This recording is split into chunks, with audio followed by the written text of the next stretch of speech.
Good morning, everybody. Good morning. Thank you for taking the time for yourself today, and hopefully gaining some benefit.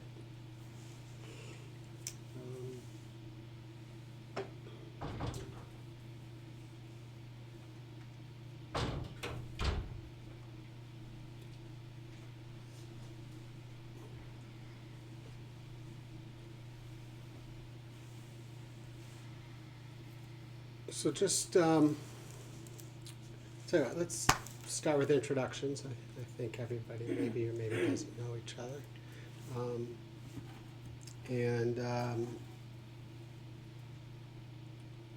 Your name and where you're from, and if there's anything else you want to share, that's fine.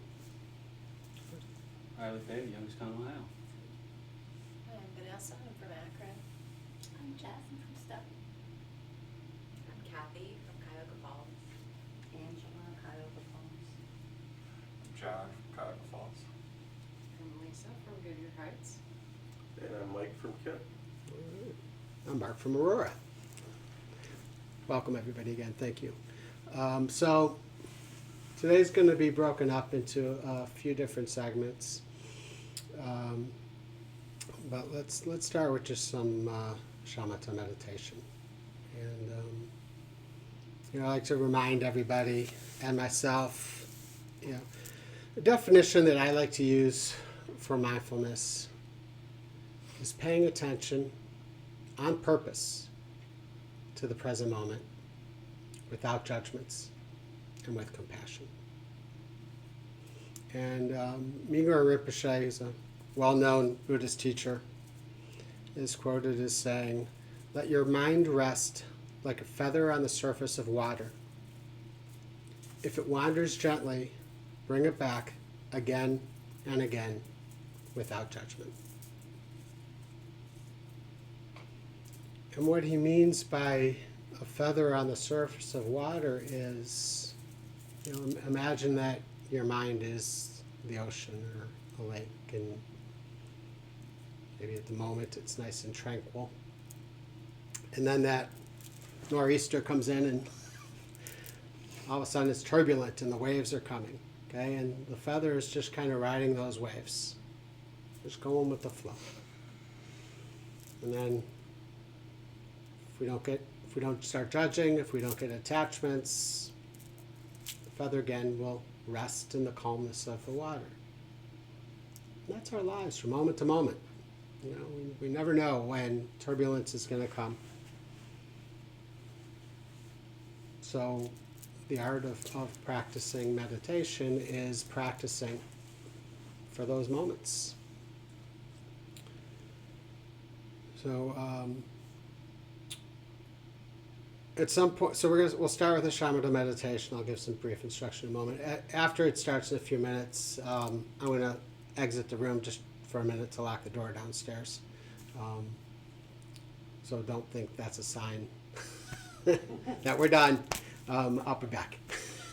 Okay.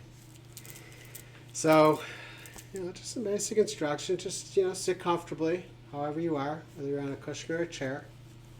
And I'll also say that, if you're currently sitting in a cushion at any time today, you feel uncomfortable to the point where you want to change your position, whether it's adjusting your position on the cushion or moving to a chair, or vice versa, from a chair to a cushion, please do.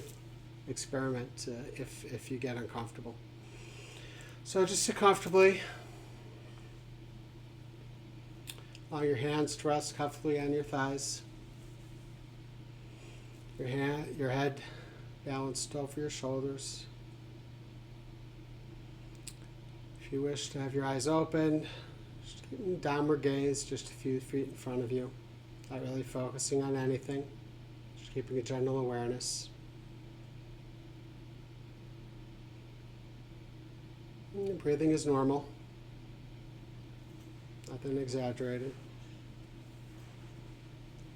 And breathe through the nose or the mouth, if that's comfortable for you.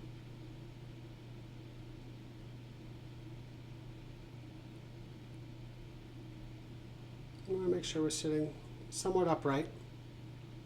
not hunched over.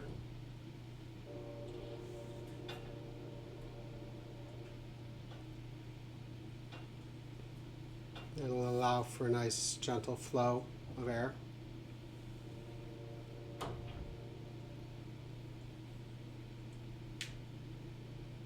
And we'll start by just resting our awareness on the breath.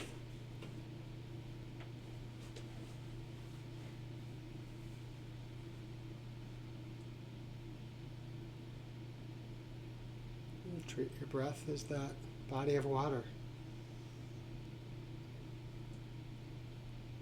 And just allow your awareness to flow with each in-breath and each out breath.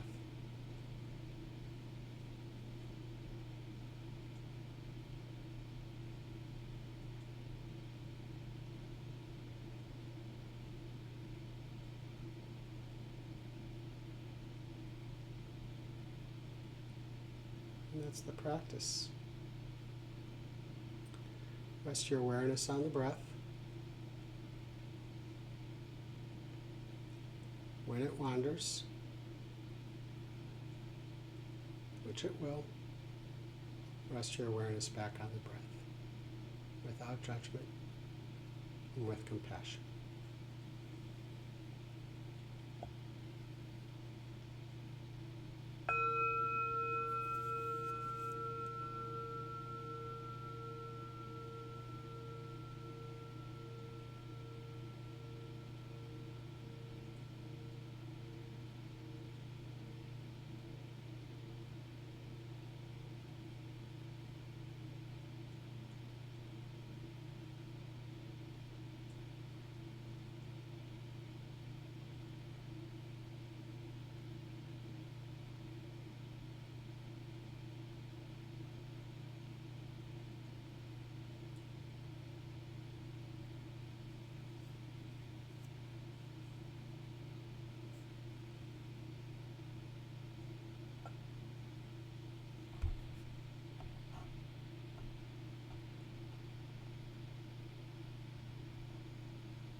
So today we're going to explore our interconnectedness, our inner being,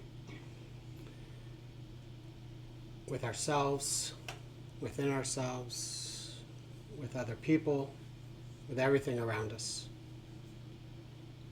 And through that, explore how and why we suffer.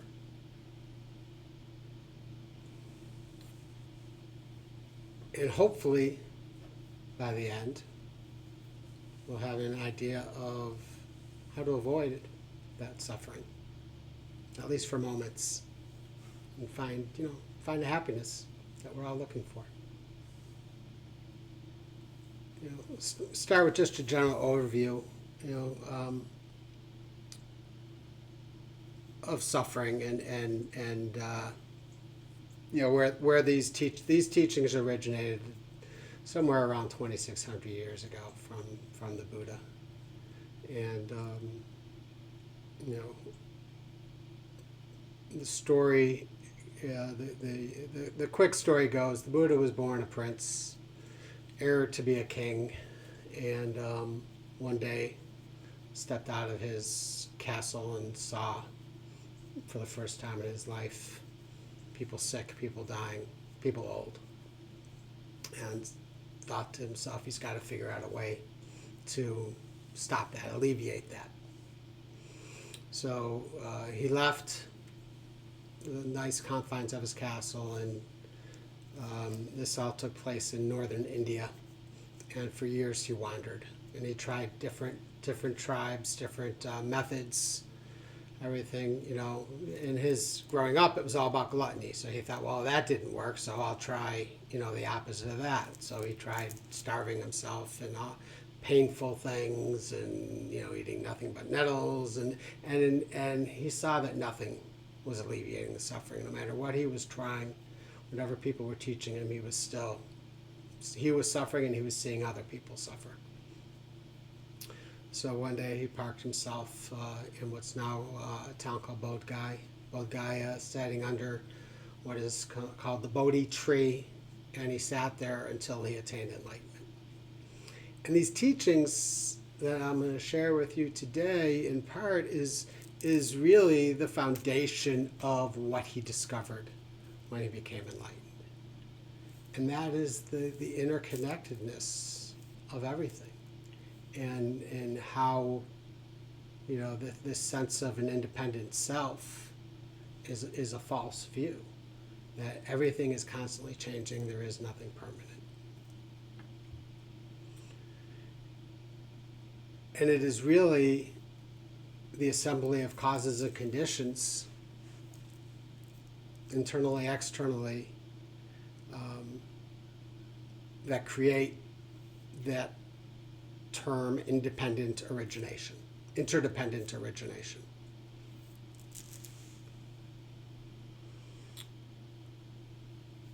We all suffer, we all know that. And we suffer because of our minds. That's the only reason we suffer. It has nothing to do with anybody else, as much as we like to think otherwise. Our minds project the reality that we experience. So in reality, all we need to do is to train our minds, recognize the cause of our suffering, and we're good to go.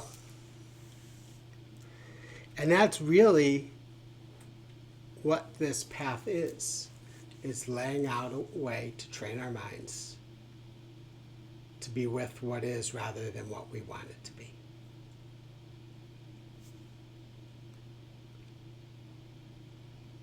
So the first step we need to do is investigate our behaviors in order to discover the causes and conditions of our own suffering, our own unhappiness. And eventually what we do find is that it's our afflictive emotions that cause our suffering.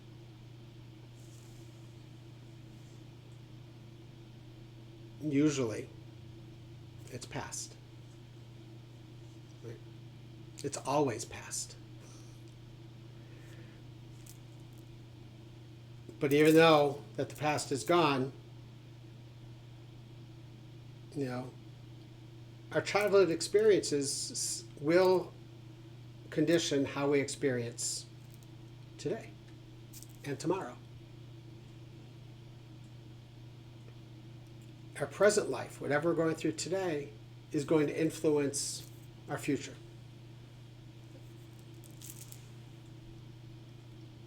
So as we investigate that, we see how the role our mind plays in our suffering or our not suffering. And what, with that knowledge, now we have a choice.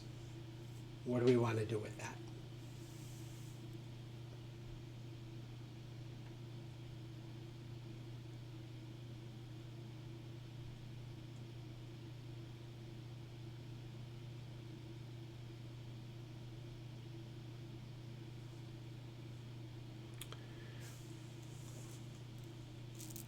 So, interconnectedness is defined as mutually joined or related. Okay? Having an internal connection between the parts or elements. Okay? Interdependence, the state of being dependent upon another, or a mutual dependence. Interdependent is two or more people or things dependent on each other.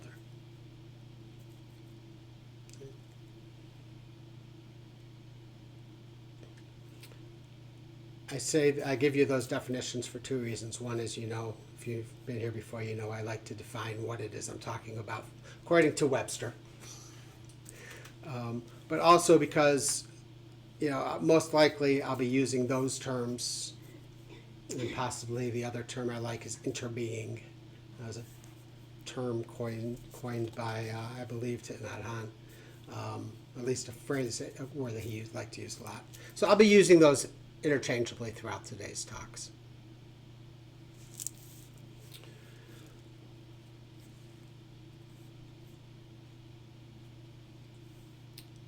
Today's going to be broken up into really three topics of interconnectedness.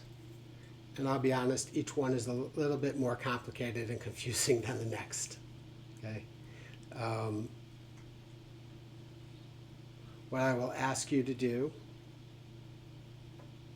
is just maintain an open mind as best you can. Okay. Allow the information to filter in. Okay. Nobody is going to walk out of here today an expert on any of this.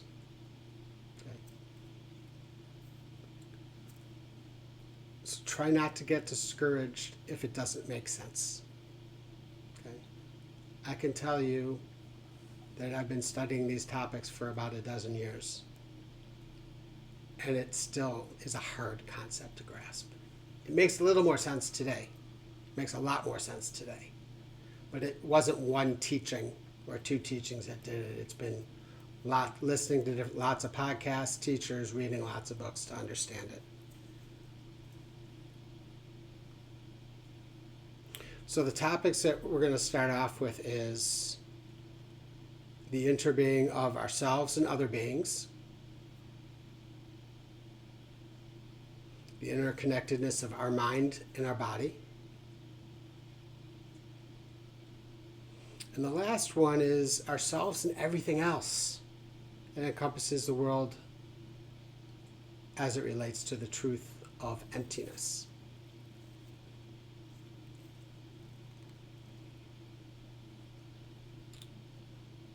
So if you were at the last talk, this one will be very different. Last time it was more guided meditation. It was all guided meditations that led us to filter the knowledge through us. This one it's going to be talks, and then we'll sit and we'll contemplate those talks. Okay. There will be breaks in between each one. Get some tea, a little bite to eat. Bio, whatever. If you do need to step outside, just note I did lock the door, so you'll need to prop it open if you want to get back in, or take a buddy with you. if you can, it's not a prerequisite, but if you can during the breaks, try and maintain noble silence and see how the teaching filters into now what you're doing. Okay. Make sense? Any questions? Good. All right. Stand up for a minute.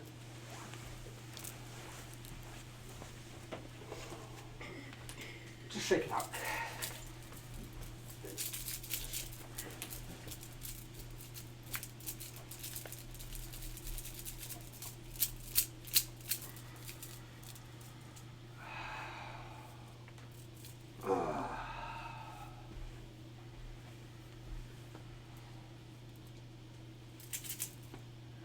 Better?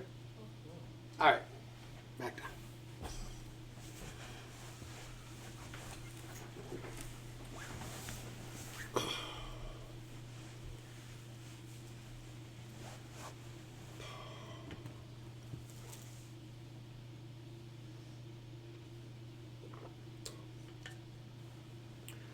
So how and why does interdependence matter?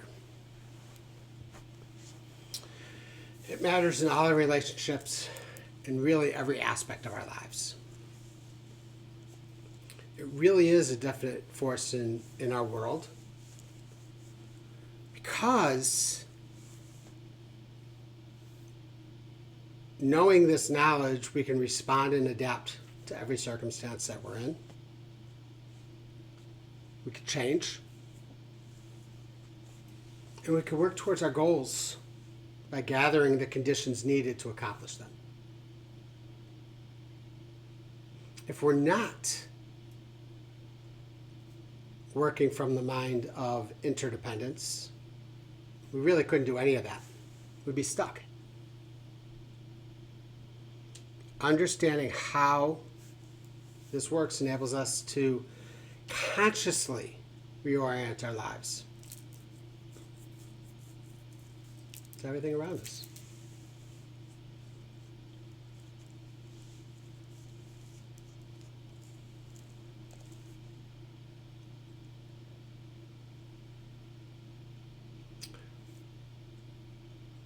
The core of a deep understanding of interdependence is understanding that it is the causes and conditions that create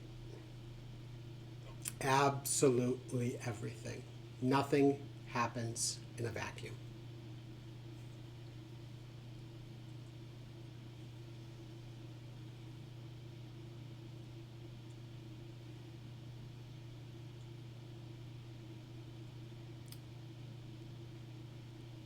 Understanding that, we can understand the fact that everything that exists is a condition that affects something else. And in turn, that affects something else. It's really just a vast and complex web of causality. As we are part of that web, we, of course, then impact those around us. That also means that if we can change,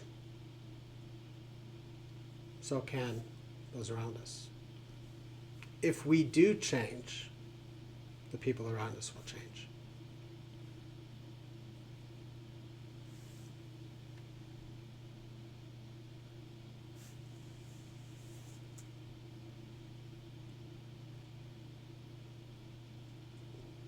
Sure, you've probably heard the term in non-self.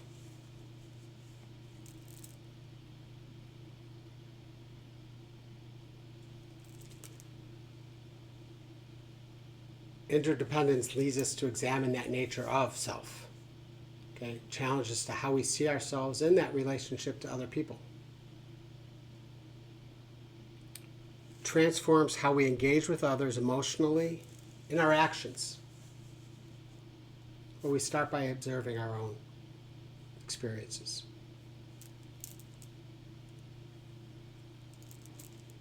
as we're observing our experiences, begin to see our connectedness, that it can't be severed. There's nothing that we can do to sever our connectedness with other people.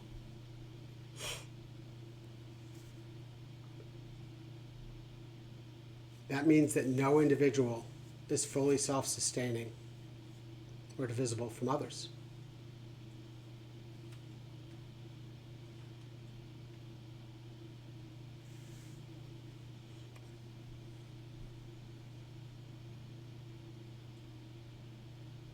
So when we refer to the I, or the me, the self,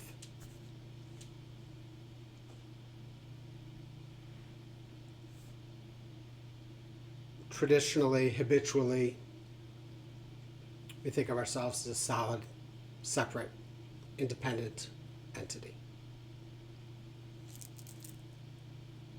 But we also know that there's no such thing.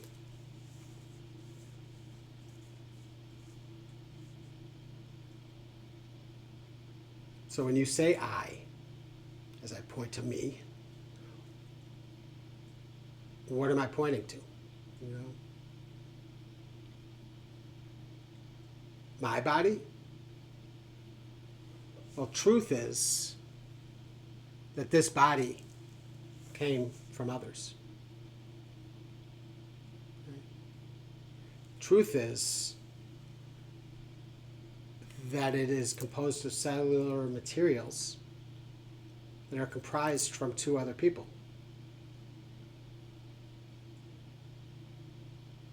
Okay? This physical form that we all have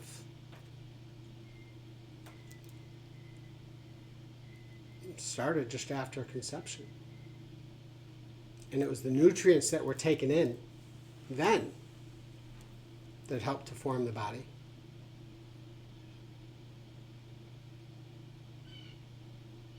And it's nutrients that have been received since then that help to sustain us to, the people that we are today.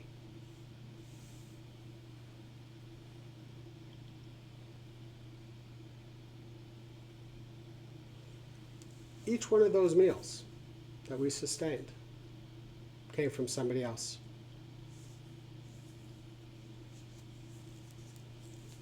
The plants, the animals, the people who put them together.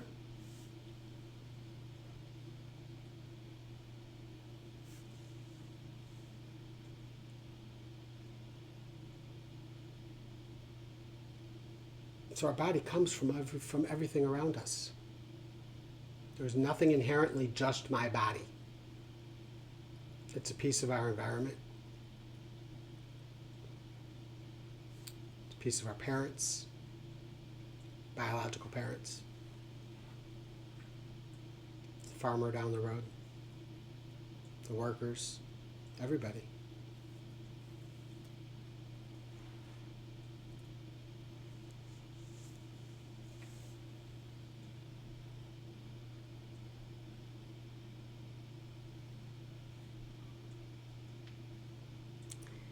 Even the clothing we wear.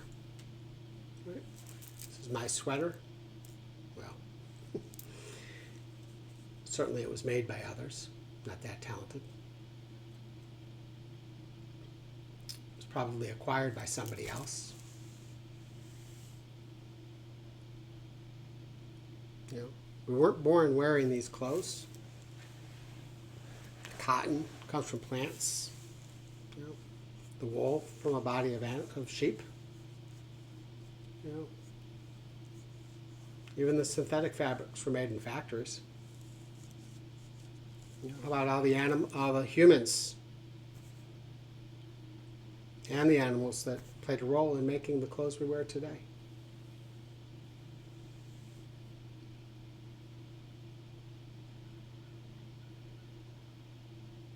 Every time you get dressed, every time you have a cup of tea, something to eat,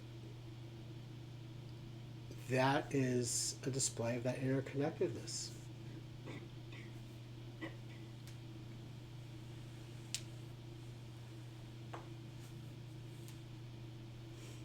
There's never a moment in our lives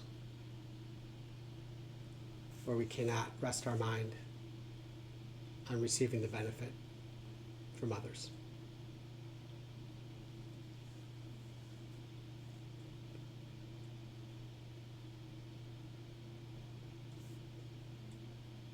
Understanding that interdependence intellectually. I think intellectually we probably all get that, right? But that will not in and of itself have a transformative effect on us. You know, reflecting in a very deep way is a starting point to cultivate those feelings and our connectedness with others. And I told you before how, none of this, intellectually it made sense, but it took a while for it to sink in. And that was the changing point. When I sat and I really contemplated and then walked into the world seeing the fact that I really do need to rely on other people.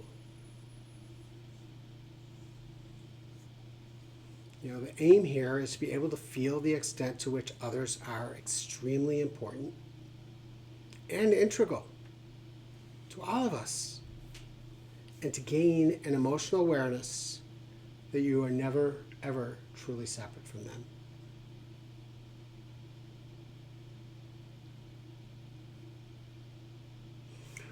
When we see this, then we can see how that our happiness and our suffering is also dependent upon others.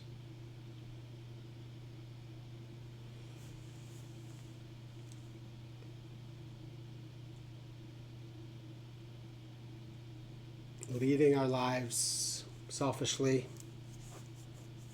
solely thinking of myself, my own happiness, it does not work. It does not produce the happiness that we're seeking.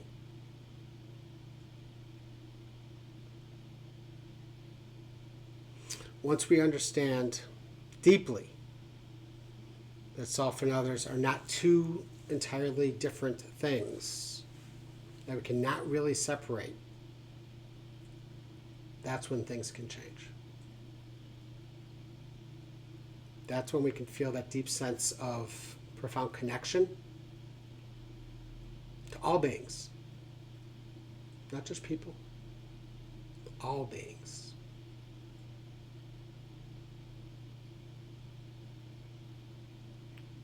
Acknowledging their experience, and their contributions to who we are, with a sense of gratitude, with a sense of goodwill.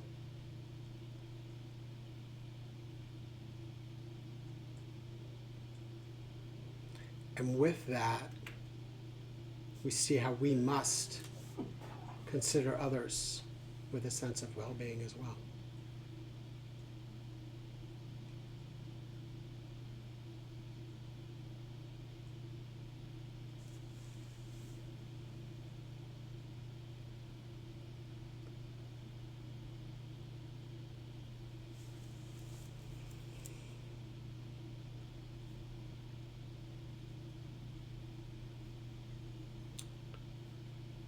So let's sit and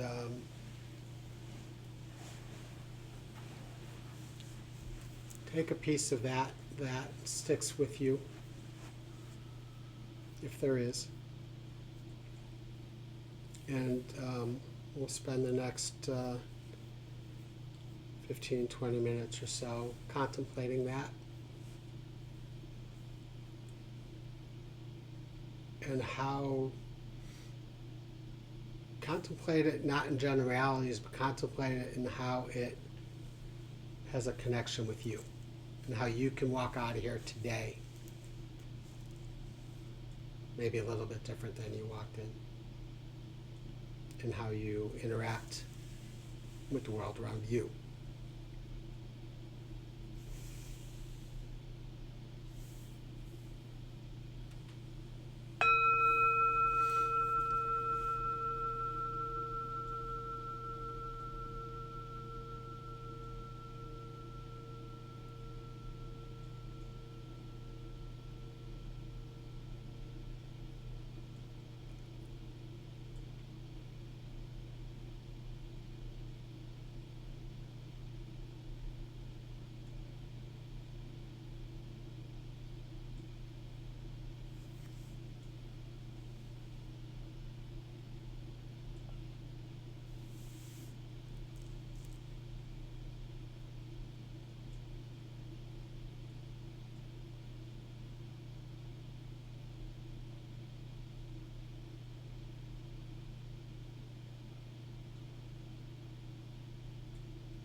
So I was reflecting on how my story, and how, when I was a young person, I was pretty miserable, full with a plethora of negative emotions, and reflecting back on it, it was an inability to understand the interconnectedness, to learn how to become connected with other people, and not having an understanding and appreciation of the need of other beings and other things, and everything that I had shared earlier. And so for me, of course, wanting to be happy but not being able to do that with connection, found other avenues to indulge in to find my happiness. And we all know that doesn't work out.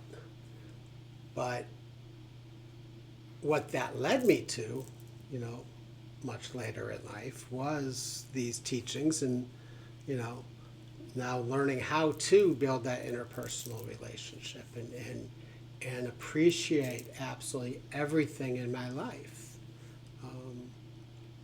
Not at every moment. I'm not gonna say that every moment of my life I'm like, ooh, thank you for this. No, I still have a lot of that selfish and self-centeredness in me.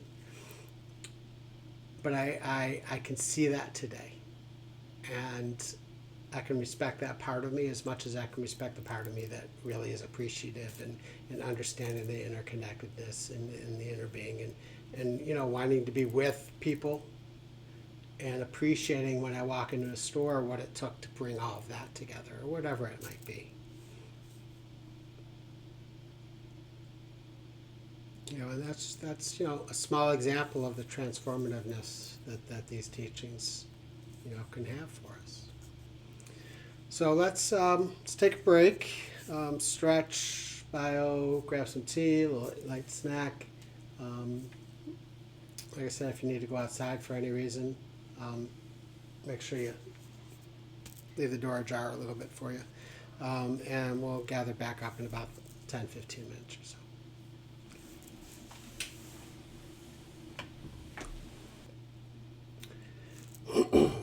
Last night I was at the Cleveland Museum of Art, and they have a new exhibit that just opened on Picasso and his paper drawings, and really highly recommend it.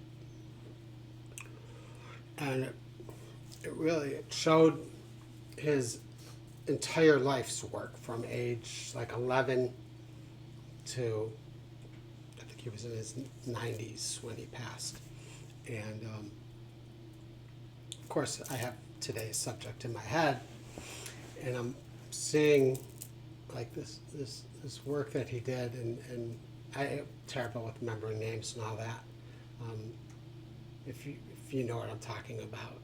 But there were two drawings that were famous from other painters in the early 1900s, I believe, that were traditional, 3 or 4 people sitting by a lake or something like that, just hanging out for a picnic. Well, he went and he did like 750 other drawings of that painting. And of course they didn't look anything like the original.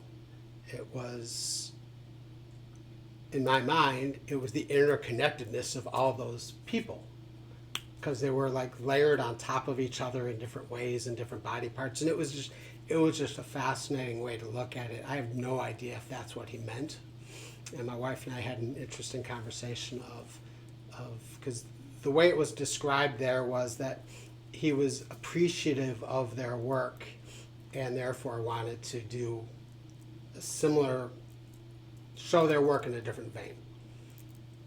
And I'm thinking, in my mind, no, he didn't like that. And it took him to prove that 750 times to say, no, this is how it should be done. But just reminded me of, how we're all layered on top of each other one way or another. So,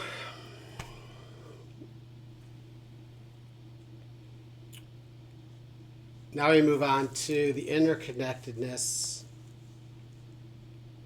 between our thoughts and our bodily actions. And really, this will illustrate how, our minds and our physical processes work in cooperation with one another. And cooperation doesn't necessarily mean good. It just means together, the interplay of.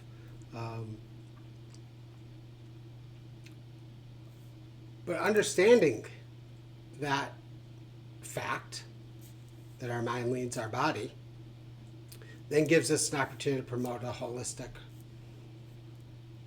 perspective on our whole experience. Ajahn Buddhadasa, it's a old lama, said, "The body and mind are a single process, interdependent and inseparable. When the mind is calm and clear, the body naturally follows. And when the body is relaxed and balanced, the mind becomes steady and serene."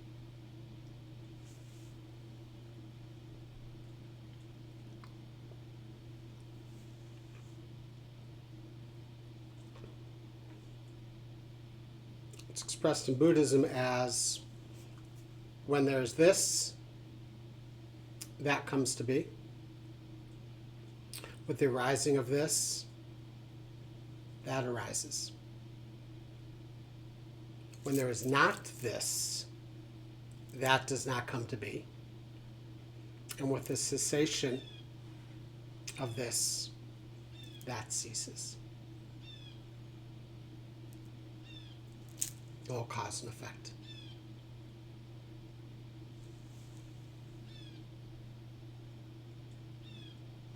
So what it's implying is that the arising of all matter is conditioned on the arising of other.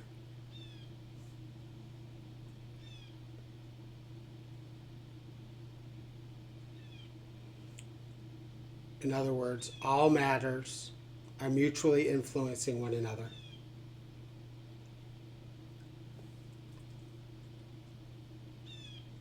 They're co-arising dependently.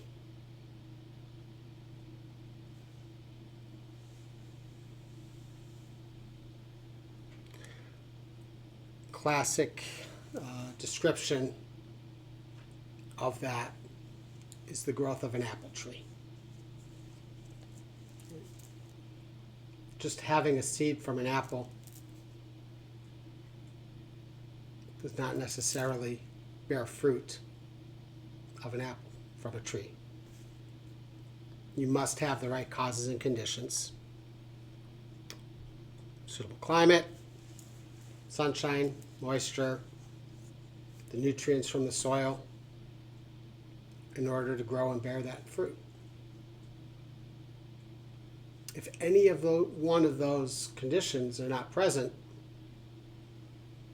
then we're not going to have an apple to enjoy.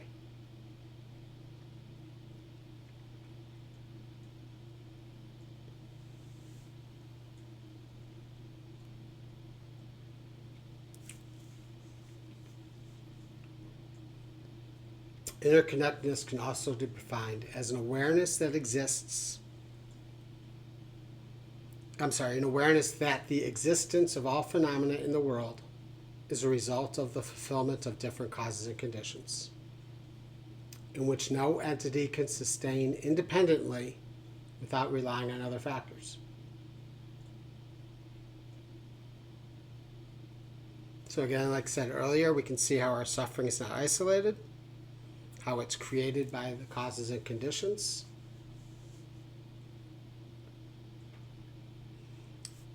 With ignorance of this truth, not grasping, not contemplating the true nature of our existence, is what leads to our suffering. It's what leads to our grasping and leads to our pushing away, rather than just being with.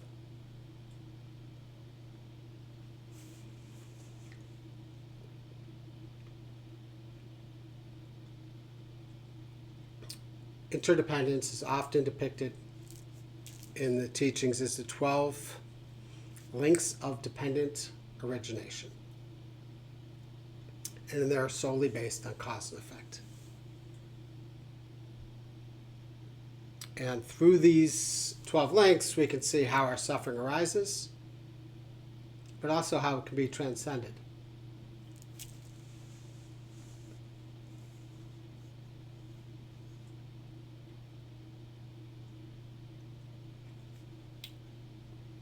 It's going to get a little heady. What do you know? Okay.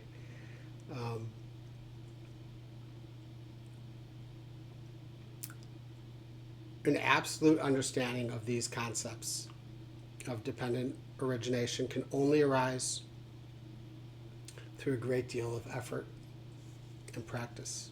Okay? If this does not make sense to you today, that's okay. Okay? If you continue on these practices, you will come across this again.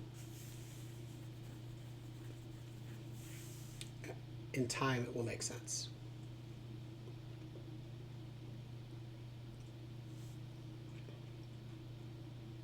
But how will it help me?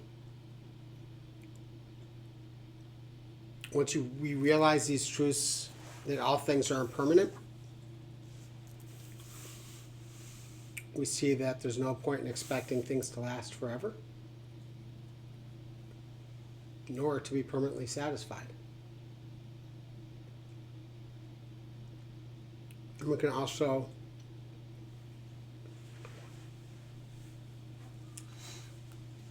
eliminate our suffering, our greed, our anger, by not being tricked into the illusion of permanency.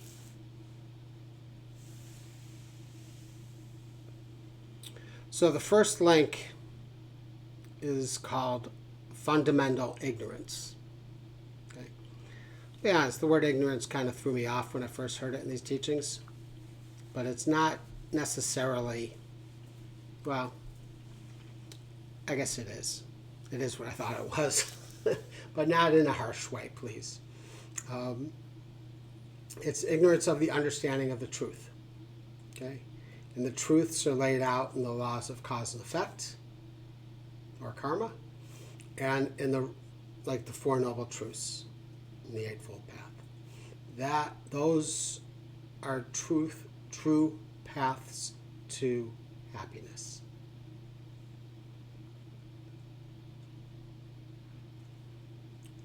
Through the understanding of the Four Noble Truths, through the laws of cause and effect, we lose that assumption of an independent self.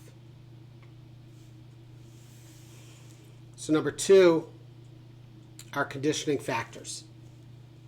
And conditioning factors are intentional activities and thoughts that arise from that ignorant sense of self. They can be positive acts, they can be negative acts, they can be unwavering acts.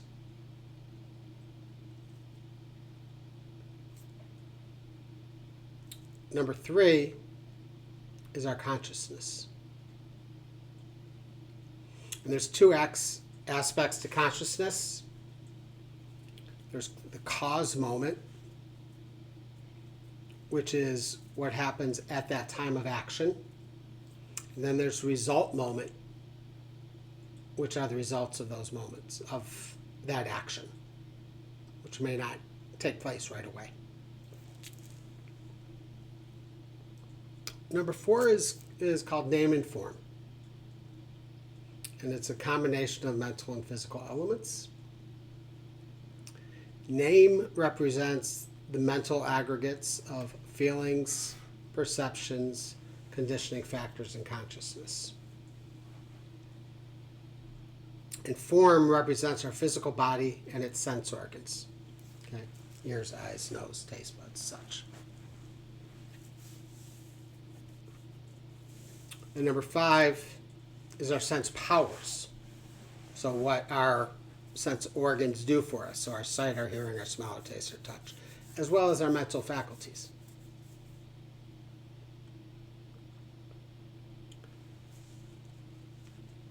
Number 6 is contact. And what that refers to is the coming together of our sense organs with the object and our consciousness.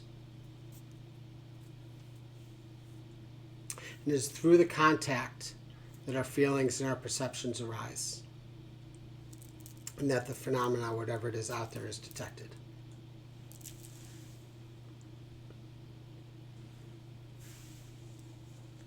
Number 7 is feeling. And it could be pleasant, unpleasant, or neutral. And the feeling arises between the contact of the sense objects and our senses. Number 8 is craving.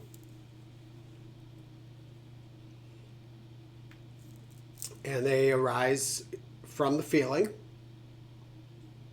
And again, it's the desire for the pleasant and the wish to avoid what's unpleasant. Number 9 is grasping, which is simply our impulse to seize the objects of our craving. And that can be material possessions, it can be views, ideas, that sense of self. Number 10 is becoming. Becoming refers to our arising in various realms of suffering.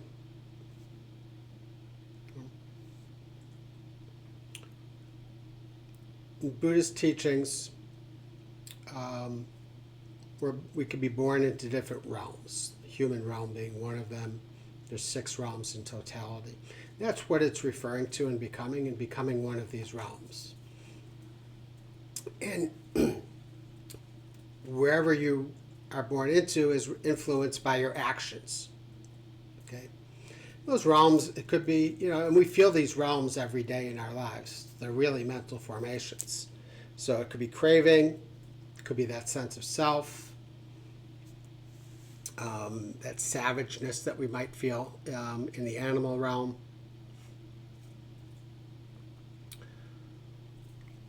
And then number 11 is birth, which represents a physical rebirth into a particular realm or state of existence.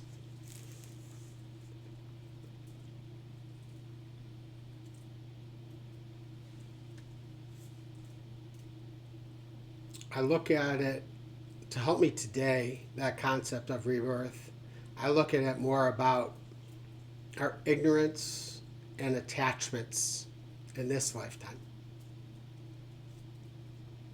rather than necessarily worrying about the next. And number 12 are old age and death. And those are the inevitable consequences of birth.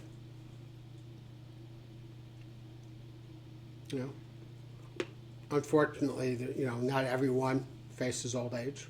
There are people who may have an untimely death.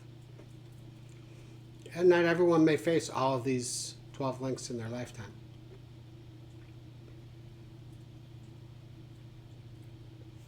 But what these links do is they describe how we move through our cycle of cause and effect.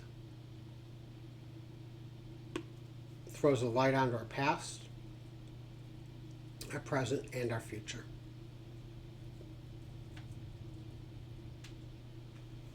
How each is interconnected. Our ignorance of these facts of cause and effect lead to suffering, and suffering then to continued ignorance. And that's what these teachings are aiming to do, is really to break us free of that cycle.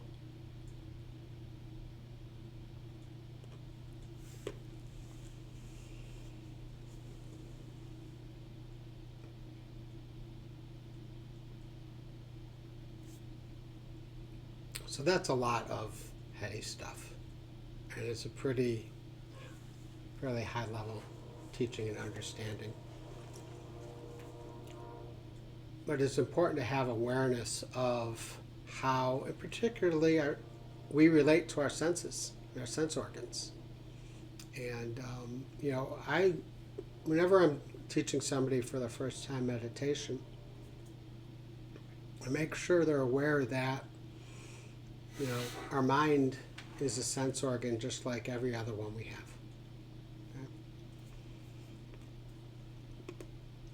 Okay? And like in meditation, if I'm thinking about other things, focusing away from the breath, one way to understand not to get upset about that is to look at it as a sense organ. My eyes are open. I can see everybody right now. There's nothing I can do to avoid seeing you, short of closing my eyes. But you're still there. My mind is no different. It's going to think. That's its job. The eyes see, the mind thinks. So knowing that, I can begin to lose my attachment to my thoughts, because I realize how little control, if any, I have over them. In time, I do believe we do have more control, but that's years of practice. I certainly don't have that yet.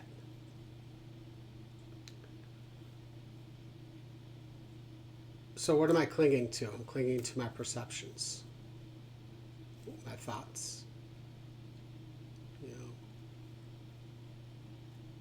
I don't like this tea. Right? Okay. Do I have to let this fact that I don't like this tea ruin my day? No. Okay. That was the moment in time. I see the cause and effect. I picked the wrong tea. The effect is I don't like it. Okay. The next cause can be I can get a better tea, a different tea. Something as simple as that. Each of us has this complex constellation of perceptions, ideas, feelings, and intentions that they mutually do affect one another. Our inner world interacts with our outer conditions to shape the world around us. Believe me, if I'm having a bad moment, I try not to say a bad day. If I'm having a bad moment, everybody knows it, right?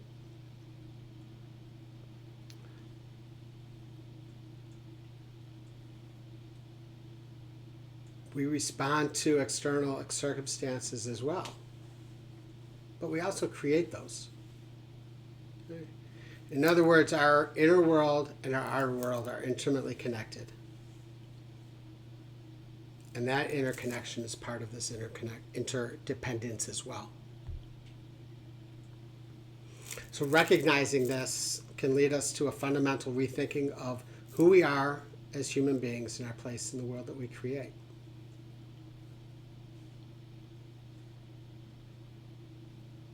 It's our inner world that's pivotal domain for bringing about real change in a world that we share. Dalai Lama is very famous for saying it starts with me. I need to change first. Okay? I cannot force anybody else to change.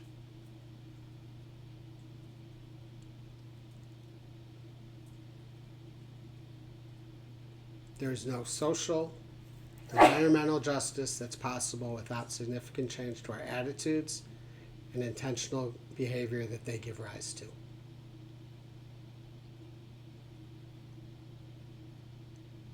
Transformation of our social and material world must begin with each of us individually.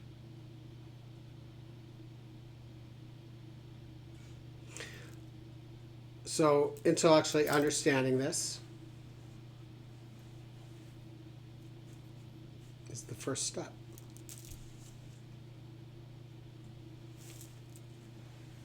The next step, the crucial step,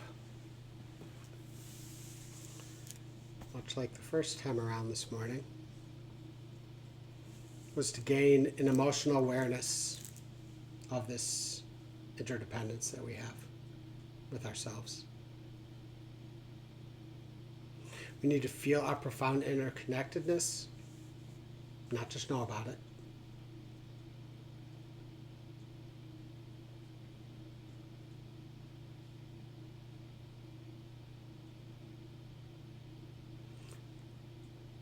We have within us, whether we know it or not, these qualities to sustain this emotional engagement with our interdependence. What our job now is to tap into these with an understanding of the interdependence of our inner world. And with that, we become better able to cultivate the qualities that we want to have in the outer world.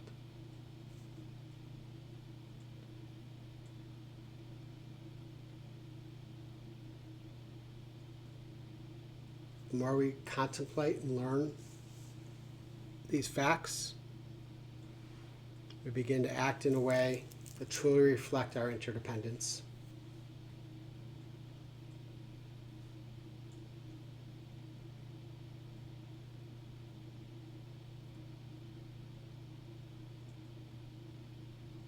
As this knowledge moves from here to here, our lives become fully effective and meaningful.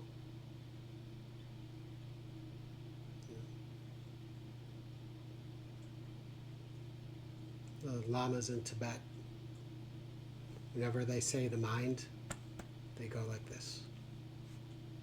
This is where these teachings come from. This is where that knowledge comes from, right here. So that's our job now. Is to understand it, but then feel it. Feel how those thoughts, perceptions, feelings, emotions, how they affect us. Do we want to continue to allow them to lead us with ignorance down a path of ill will toward ourselves or others, or with compassion and loving kindness for ourselves and all beings around us? And are we willing to take the action to show that?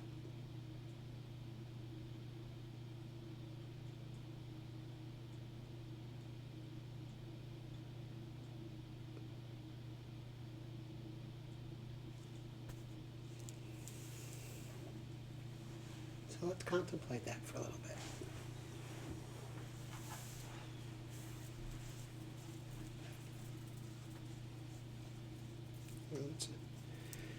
It's a perfect time of year to think about those things, is the holidays, the thanks.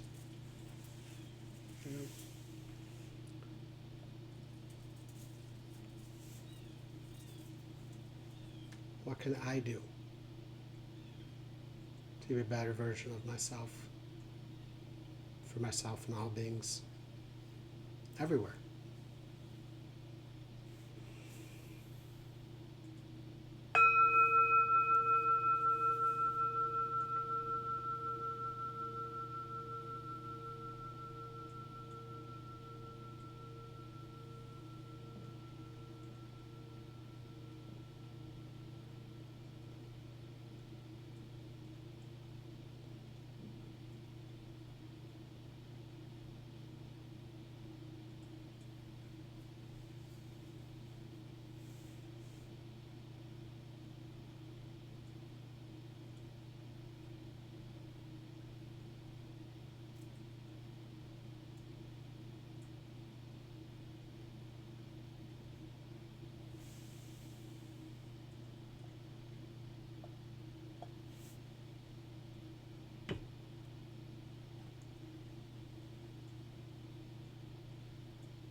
So in this break, really bring your awareness to the interplay between your sense organs, your senses, your perceptions, your feelings, your thoughts, and your actions as you move about and do what you do for the next 10 minutes or so. Comment, question. Okay, mind and brain. So if I wanted to do a very simple formula, A plus B equals C, could I say the brain is knowledge, the mind is feeling, and together they become awareness? Sure. You could say that. Yeah. I did. You did. Thank you.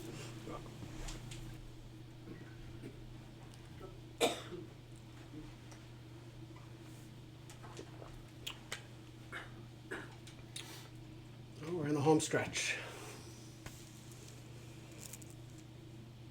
This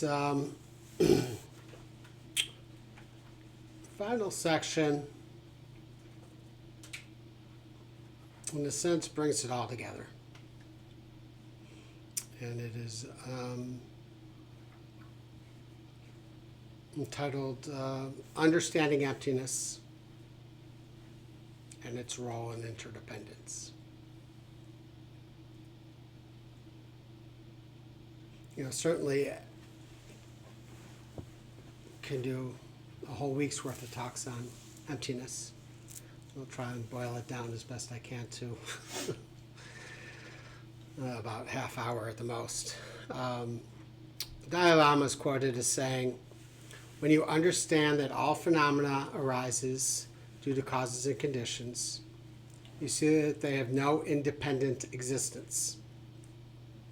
This realization of emptiness leads to compassion as you understand the deep interconnectedness of all beings."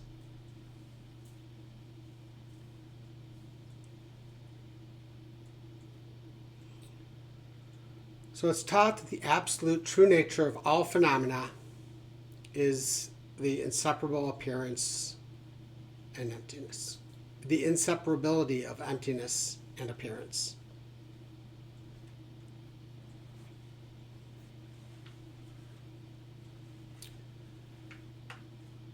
There's two truths that are important to understand. They're absolute and relative. The absolute truth is maybe where our goal is, if there's such a thing. And the ultimate truth is the absolute truth is the ultimate nature of the mind. The true state of all phenomena beyond conceptual concepts.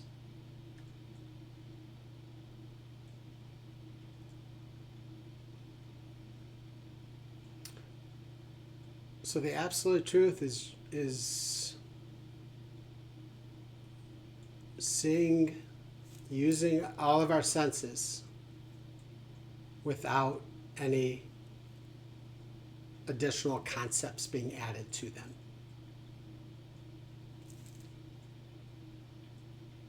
The relative truth is where we live. That absolutely everything that we sense is perceived as real and separate from the mind.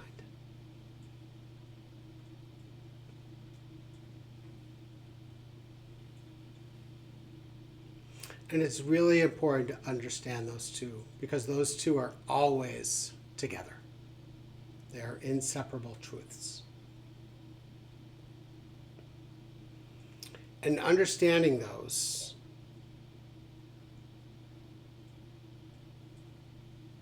as an Indian scholar named Arjuna said, emptiness and independent origination are the same thing.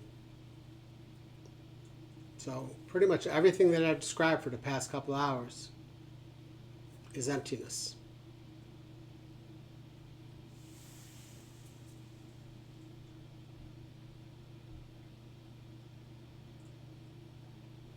Look at the story of the apple seed. Right? How it takes all of its causes and conditions for it to mature, to turn into a tree, to bear fruit, to turn into another apple. Right?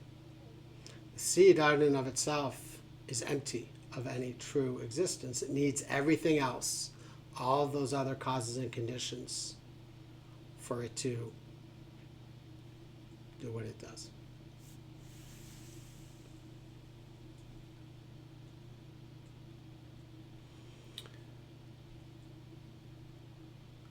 Anybody familiar with the Heart Sutra? A little bit, heard of it? So the Heart Sutra is known as it's called the second turning of the wheel. Really, the second main teaching that the Buddha gave. And it's also known as the Prajnaparamita. And it really lays out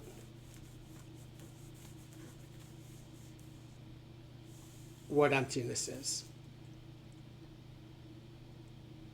If you just read it for what it is, and I'm not going to read the whole thing to you today, but if you just, if you Google it and read what the Heart Sutra is, it's not a clear, it's not clear. I mean, it takes a teacher to many teachers to decipher its true meaning. But once it's understood, it's freedom.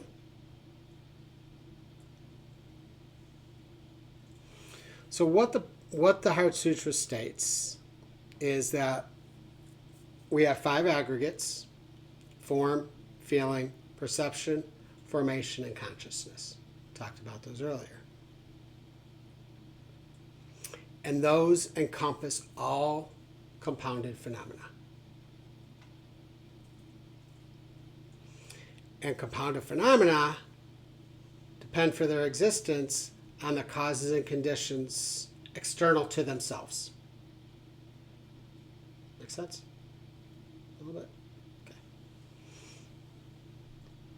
And that means then that all phenomena in and of themselves are impermanent. Because they're constantly changing. By definition, that means that they are empty.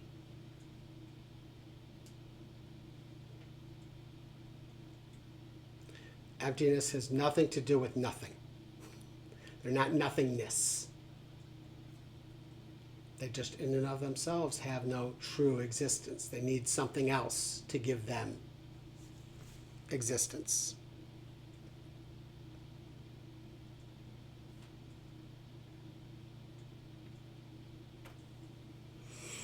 So for example, when we perceive anything with any of our 6 senses, the aggregates of form and feeling are always going to be changing.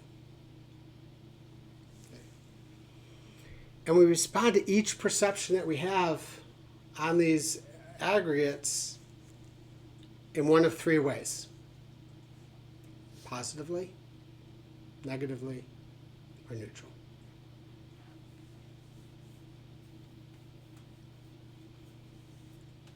So our perceptions, in turn, can result in a potential 18 different kinds of experiences based on those formations.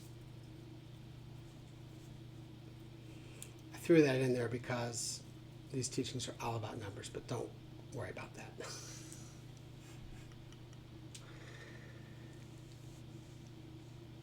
So aggregates, the aggregate of perception, includes the senses, as well as the object, and the mental aspect projecting the identity and meeting upon those objects of perception.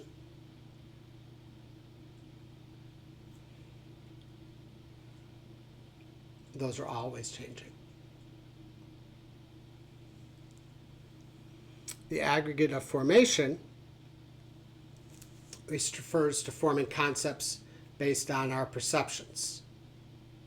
And then we organize these concepts into categories.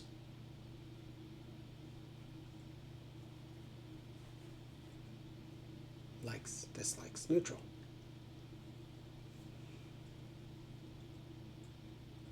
Even though we become attached to these concepts and try and keep them the same, they're always changing.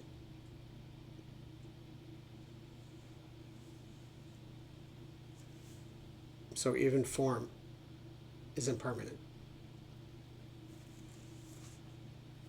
The aggregate of consciousness, constantly changing. Our consciousness becomes aware of one thing after another.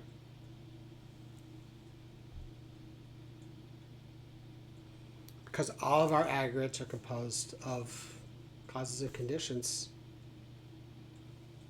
they too are impermanent in nature.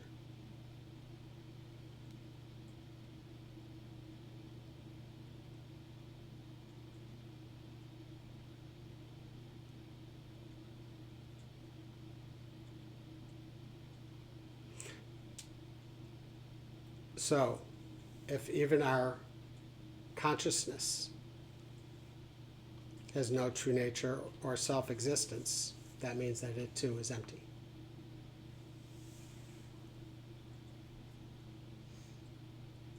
So in the absolute point of view, okay, remember the absolute truth, okay, emptiness is the reality of all phenomena.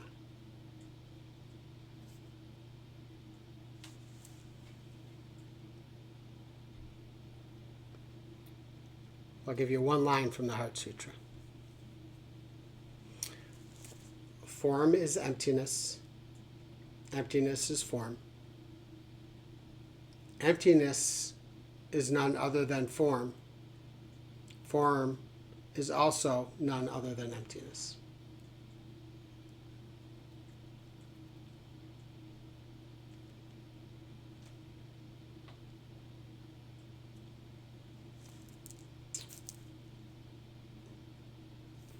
One of the things that I really appreciate about these Buddhist teachings is they're always using examples for whatever the teaching is.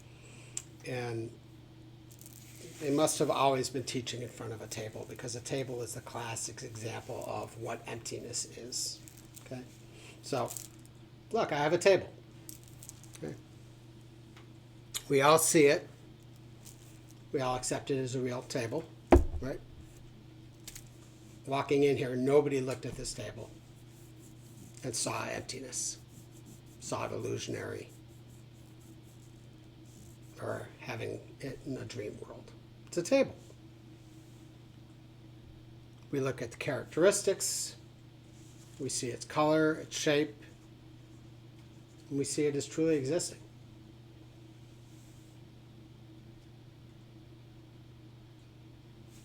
We never investigate whether or not this table has any true nature, whether it's responsible for its own existence, or whether its existence is due to something else. But when we do take the time to investigate, we see that this table has absolutely no true inherent existence. It owes its existence to the parts and the pieces that it's made up of, to those causes and conditions that brought it here today.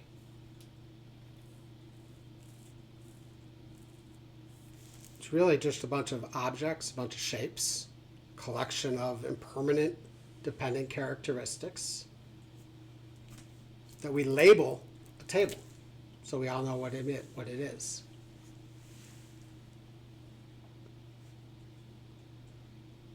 But even though we call it a table, there's no real permanent existence. But yet its appearance remains.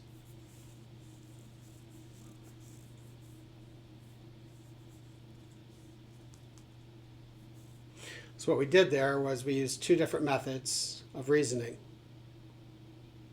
One, to look at the parts of the phenomena, from the large parts all the way down to the atoms, to see its true nature, to see if it could be found anywhere within its components.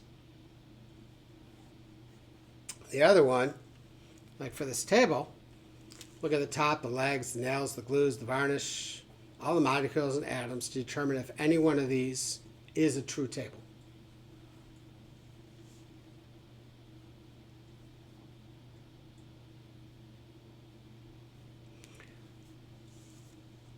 Everything about this table exists on its parts and exists on its causes and conditions to be a table. That's interdependent origination. That's emptiness.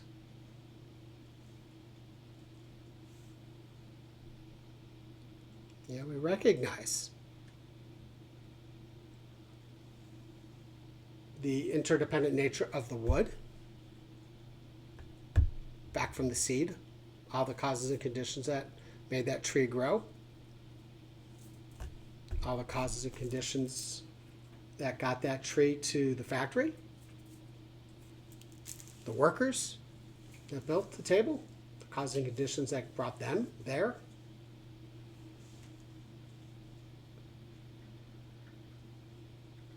Interdependent arising means that there's no single part of this table that arose independently. No single part has true nature or inherent existence.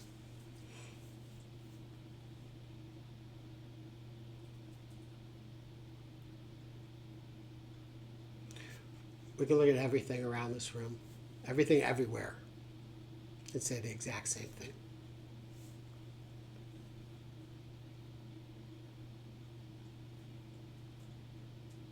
So this table has form,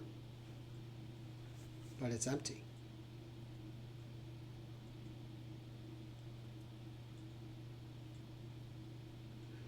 But why is form emptiness and emptiness form? Because they're one and the same. You cannot have form without emptiness, and you cannot have emptiness without form. They're inseparable.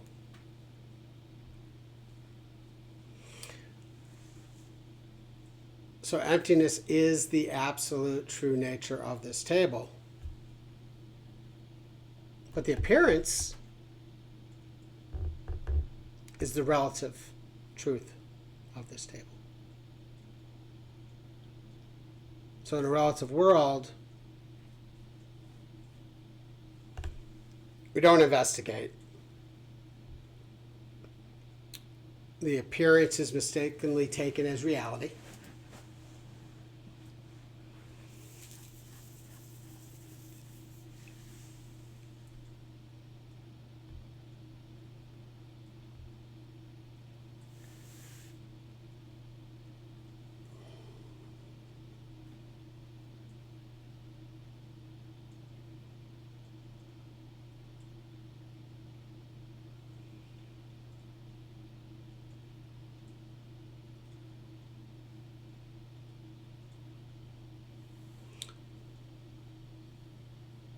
So emptiness without appearance, and appearance without emptiness, again, cannot be found anywhere in the universe. Okay. If that wasn't true, this table would have inherent existence. Okay. If it wasn't true, this table would have always existed and will always continue to exist. It will be permanent. But we know from our own experience, we don't even have to analyze it, that nothing lasts forever.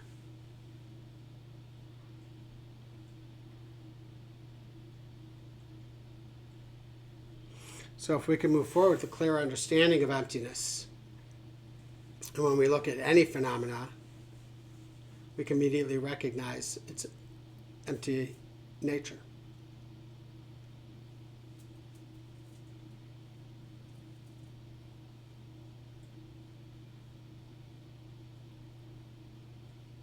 So this insight that we can gain from analyzing our form, feelings, and the rest of our aggregates, give us a sense of wisdom.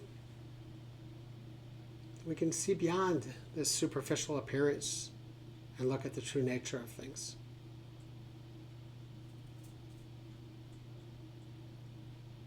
Really, that's pretty earth-changing. You know, we begin to recognize that nothing is quite as important as we thought it was.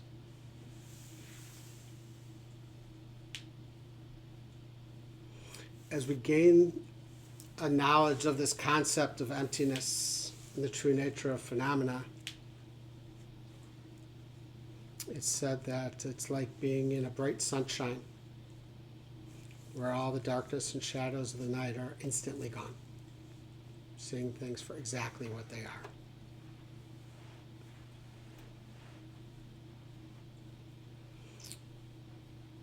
Our ignorance, afflictive emotions, and all other things that obscure our nature of phenomena dissolve.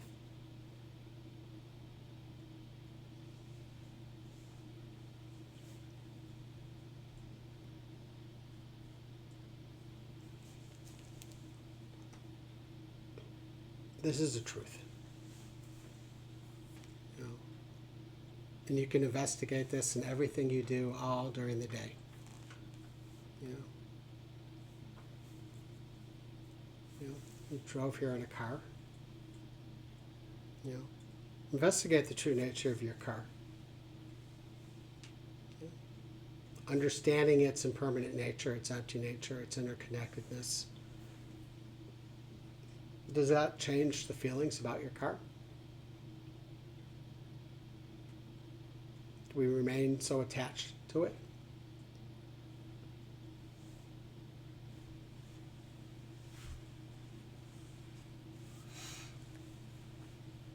Investigate everything that you own. Right? Investigate yourself. You know? What are we getting so attached to? If everything is impermanent in nature.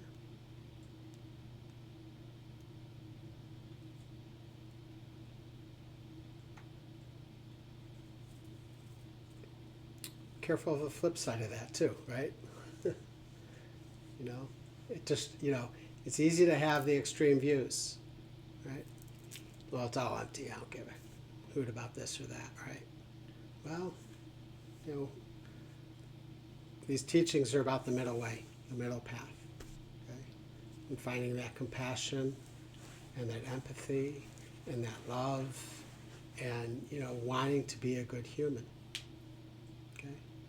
If you're into the concept of rebirth, you know, we want to be good people now to be reborn as good people. You know, not as a hell being or an ant or even a demigod. We want this opportunity to learn and grow. Okay? If you're not into rebirth, we just want to be good people. None of us would be here if we didn't want to be good people. There's many other things we could do on a Saturday morning than sit here and listen to me gabble and sit. Right? So, you know, the concept and the overarching theme of these teachings is really to lose our attachment, our grip on what we like as well as what we don't like. You know, to try and see our thoughts and our perceptions for what they are. Their emptiness.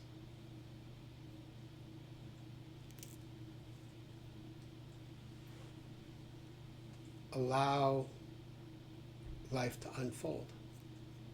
Of course we need to plan, of course we need to do things to you know, perpetuate it to go the way we want to go, you know.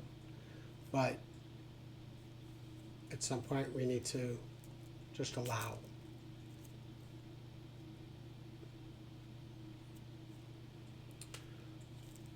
So in this last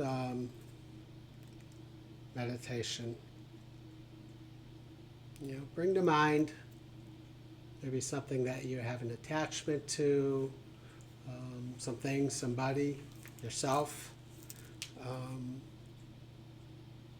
investigate the nature of that. Is it empty? Is it permanent?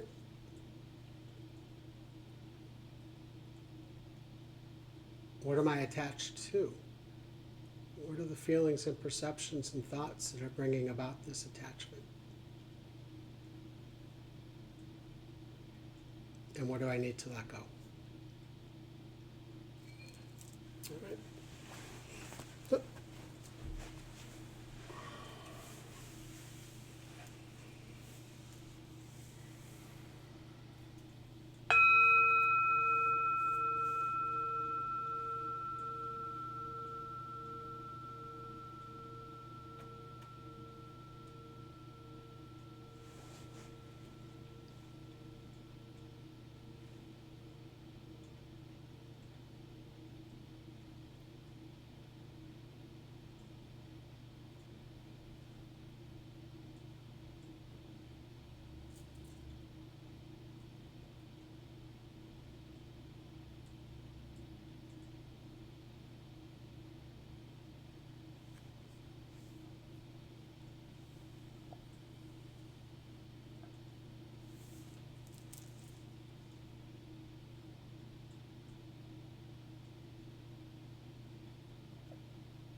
So I'd like to close with a quote, and this is one of my first teachers, inspirational teachers for sure, Lama Surya Das. And he said, "Inner being reminds us that we are not separate from each other, from the earth, or from the sacred. We are threads in a vast, interconnected web of life. And by understanding this, we begin to live with greater harmony and compassion."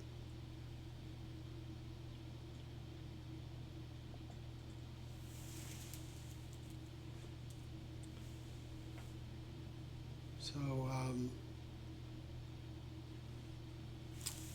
I would like to, if you don't mind, close with, I'd like to get kind of just your takeaway. You know, what today did you hear that you're going to take home with you? And or if you have a question, that's fine too. We've got about 10 minutes. So anybody want to go first?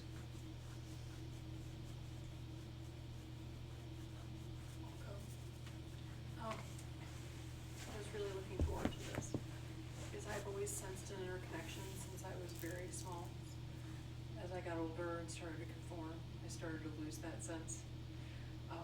So learning about these things is like kind of remembering rather than learning. But I have a very deep attachment to self because of trauma and a loss of agency and freedom in a period of time in my life. So in regaining that, I have this like deep attachment to self, and I don't, and it's difficult to let go of because I lost it, but it's also not serving me. So that was probably, I think, the most important thing that I really was able to get out of today, and that was the last thing that I contemplated, was thinking about what those attachments are, what I would be losing if I let go of it. Good. Thank you.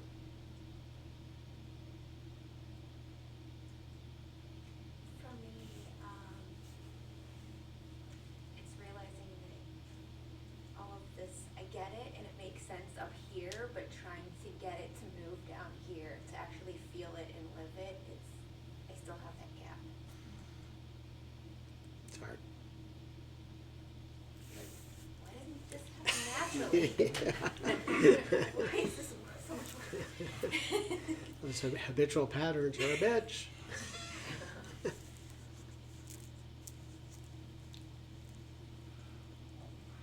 What I was thinking about was kind of the same thing going from here to here. Just yesterday I heard the story of a clay Buddha statue that the monks wanted to move, but there was a crack in it, and they shined a light in the crack and it reflected back, and they chipped it away, and it was a golden statue. It was covered with mud to protect it from an invading army or something. And I'm a mental health counselor, and I'm always striving for my clients to see the gold underneath all the stuff, but I don't see it in myself. So I know up here that there's gold, but feeling it in here is a whole different thing. Yep. Thank you. This was a lot. I think for the first time I kind of understand what insight meditation means. It's like, what are they talking about? And I get it. But yeah, I definitely can get the sparks here, and then I did have a couple of brief moments where I felt like, oh, I have feelings about this, not just contemplating it, which is really powerful. My fear is that I will not take it with me into the rest of my days. So I appreciated the walking, like walk out with, by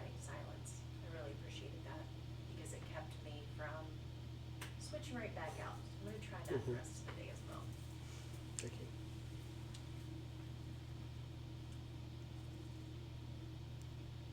I can go. So, one of the reasons I actually came here today was I'm actually struggling with my research and also with my personal life too. And emptiness actually resonated because I thought I was full, like I thought I had reached emotionally to the brim, but I was able to pour everything out and say that, okay, maybe I need to reorganize the whole surroundings, because right now I know that both my lab and my room is a mess, and it definitely had an effect in my results, both in my lab as well as my personal life. So I thought, okay, why not I change my surroundings, like I need to reorganize my room and all that. And it did raise a question, which is, I think there were two words that was mentioned: interdependence, interconnectedness. And I wanted to see if independence is also something that's related. Is it a related concept? Is it complementary? Is it contradictory? I think it's contradictory. It's contradictory, Mhm. right? Yeah. Yeah. Inter, not nd. So, but do we completely get rid of independence out of your life? Like the idea of being independent? Well, it gives us that sense of self, Yeah. right? You don't need anybody else. I can do this on my own. And that's the untruth. You know, we do need everybody else. Yeah. You can be all by yourself, but you still need people around. Still, yeah. People, animals, something. You know, living alone in a cave, you need something to sustain yourself. Thank you. Mm-hmm. So for me, when I hear these teachings, one thing I always go back to is this concept that I heard that you can never enter the same stream twice. And so I've always found it much easier to,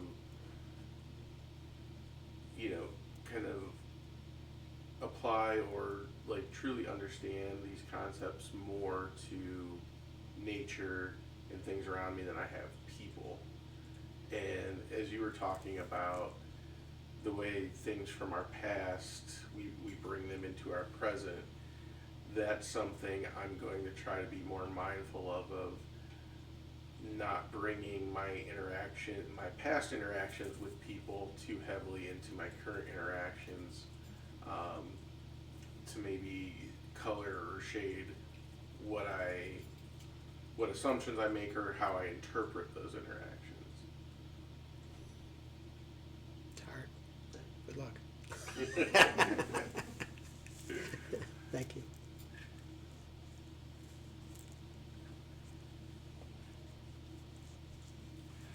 I don't know, I kind of think that I picked up on like the emptiness. I'm still trying to grasp that. And along with his point, is emptiness is that controversial, or is it have substance? I'm still trying to kind of figure out what that means, but what I somewhat concluded was to have compassion, I have to have a higher sense of awareness, for sure. Mhm. And so, in order for me to have a higher level of awareness, I need to use my heart to slow my eyes and my mind down. Thank you. Anybody else?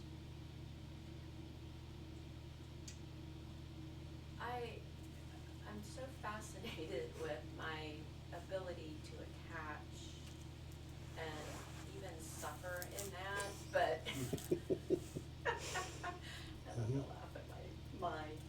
It's just so interesting. I mean, it's a constant for me to look at my attachment to different things, like especially my own thoughts or feelings about something. And I'm just like, I'll suffer through this just so I can attach to it, 'cause Mhm. damn it, I'm not, I'm like not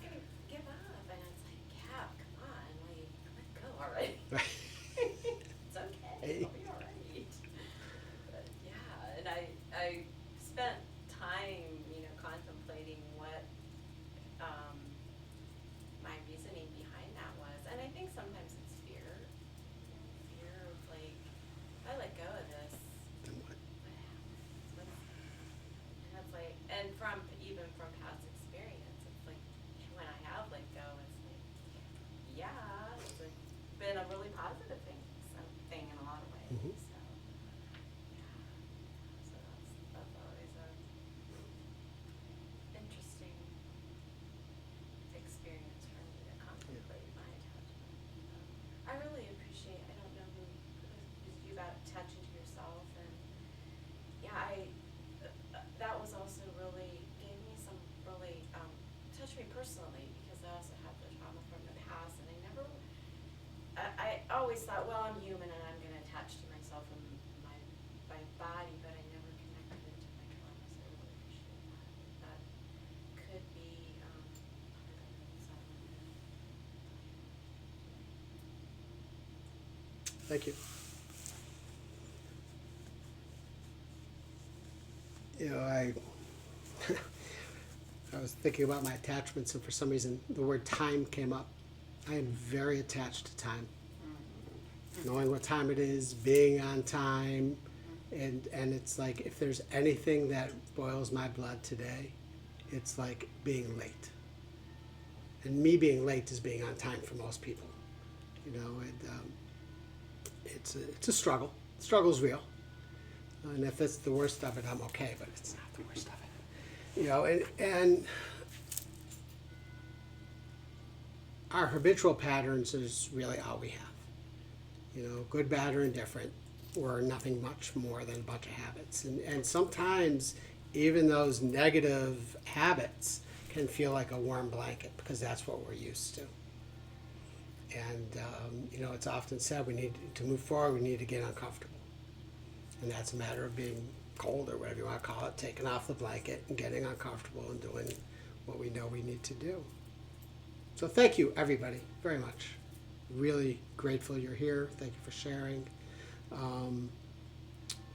Next month, and this goes, a couple people mentioned this, so coincidentally enough, next month's topic is going to be uncovering the real you, your basic goodness. You know, for me, what really hooked me in these teachings was that core tenet that we're born naturally good. And then doing everything I can in this practice to uncover that reality for myself, going from here to here.